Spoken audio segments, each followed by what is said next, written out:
జై శ్రీరామ్. ఈరోజు ఢిల్లీలో తెలంగాణ రాష్ట్ర కాంగ్రెస్ పార్టీ ప్రభుత్వం బీసీ రిజర్వేషన్ల కోసం అంటూ ఇవాళ ఆందోళన కార్యక్రమం నిర్వహించడం నిజంగా హాస్యాస్పదం. బీసీ రిజర్వేషన్లకు భారతీయ జనతా పార్టీ వ్యతిరేకం కాదు. ఈ దేశంలో బడుగు బలహీన వర్గాల కోసం, అగ్రవర్ణాల్లో పేదల కోసం కష్టపడి పరితపించే పార్టీ, వాళ్ళను ఆదరించే పార్టీ, వాళ్ళని అవ్వానించే పార్టీ, వాళ్ళని ఆదుకునే పార్టీ నరేంద్ర మోడీ గారి నేతృత్వంలోని ఎన్డీఏ ప్రభుత్వం, భారతీయ జనతా పార్టీ అనే విషయాన్ని కాంగ్రెస్ పార్టీ గుర్తుంచుకోవాలి. వాళ్ళ ఇప్పటికే 27% రిజర్వేషన్లు బీసీలకు కేంద్ర ప్రభుత్వం, నరేంద్ర మోడీ ప్రభుత్వం స్థానిక సంస్థల ఎన్నికలు ఇస్తున్నది.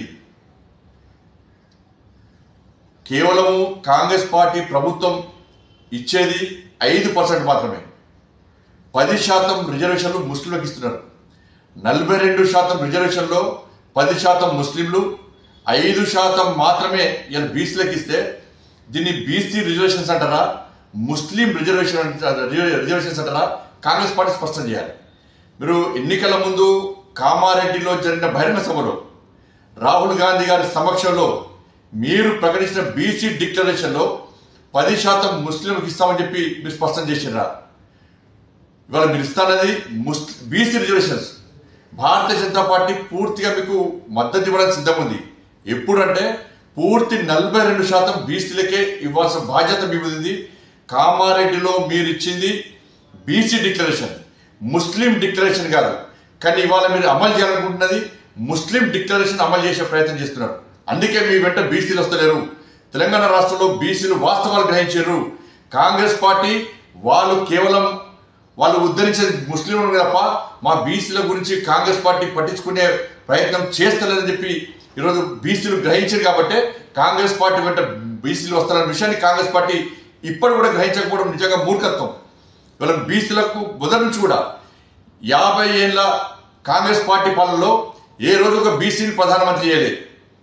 తెలంగాణ ఉమ్మడి ఆంధ్రప్రదేశ్లో కానీ, తెలంగాణ రాష్ట్రం ఏర్పడ్డాక కానీ ఏ ఒక్కరు కూడా ఇలా బీసీని ప్రధాన ముఖ్యమంత్రి చేసిన సందర్భాలు లేవు.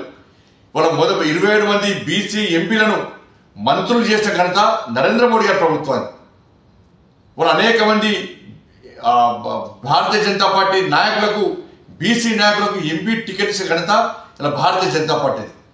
కాబట్టి కాంగ్రెస్ పార్టీ యొక్క ద్వంద్వ విధానాలను, ఈ మైనార్టీ సంతుష్టీకరణ విధానాలను వాళ్ళ తెలంగాణ సమాజం గ్రహిస్తున్నది, గుర్తిస్తున్నది. ఇవాళ మళ్ళీ మేము స్పష్టం చేస్తున్నాం, ముస్లిం రిజర్వేషన్లకు భారతీయ జనతా పార్టీ వ్యతిరేకం. బాబాసాహెబ్ అంబేద్కర్ రాజ్యాంగానికి విరుద్ధంగా మతపరమైన రిజర్వేషన్ కాంగ్రెస్ పార్టీ తీసుకొచ్చే ప్రయత్నం చేస్తే తప్పకుండా దీన్ని అడ్డుకొని తీరుతాం. ఇవాళ కాంగ్రెస్ పార్టీ ఇవాళ తెలంగాణ రాష్ట్రం దేశానికి ఒక రోల్ మోడల్ అని చెప్తున్నది. ఇవాళ దేశవ్యాప్తంగా కాంగ్రెస్ పార్టీని అడ్డుకునేటువంటి పరిస్థితి దేశంలో ఉత్పన్నం కాబోతున్నది. ఇది ముమ్మాటికి ముస్లిం రిజర్వేషన్ డిక్లరేషన్, బీసీ డిక్లరేషన్ కాదు. బీసీలకు 42% పూర్తి రిజర్వేషన్ ఇవ్వాలని చెప్పి భారతీయ జనతా పార్టీ డిమాండ్ చేస్తా ఉన్నది.